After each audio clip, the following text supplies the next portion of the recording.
So it's a pretty straight scenario that we've got in the NFC. If the Falcons win their game against the Panthers, they'll be in. They'll get that second wild card spot, and that'd make 3 NFC South teams in the playoffs. If the Falcons are to lose, though, that means that the Seattle Seahawks have a chance if they beat the Arizona Cardinals. I like the Seattle Seahawks' chances to win that game, but I think that the Falcons are also going to be able to get it done. I think this is a scenario where they're going to come up at home, play well, and get that wild card spot.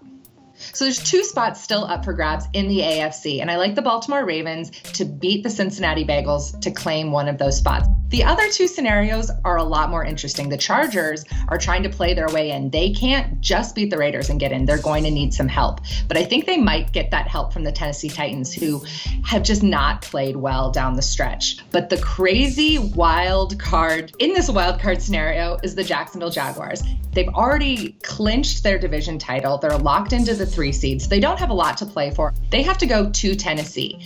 If they go into Tennessee and win that game, that would probably enable the Chargers to get into the playoffs if the Chargers win their game against Oakland.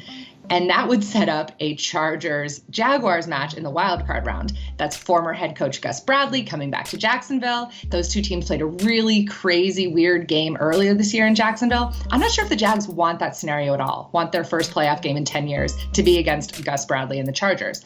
And let's say the Ravens, the Chargers, and the Titans all lose. That opens the door for the Buffalo Bills, who could sneak in if they win and all 3 of those teams lose. But they need a lot of help to do that. And I don't think that's going to happen. And really that Nathan Peterman game, the game where he threw 5 interceptions and lost to the Chargers, looks like that's really going to come back and bite the Bills in this scenario.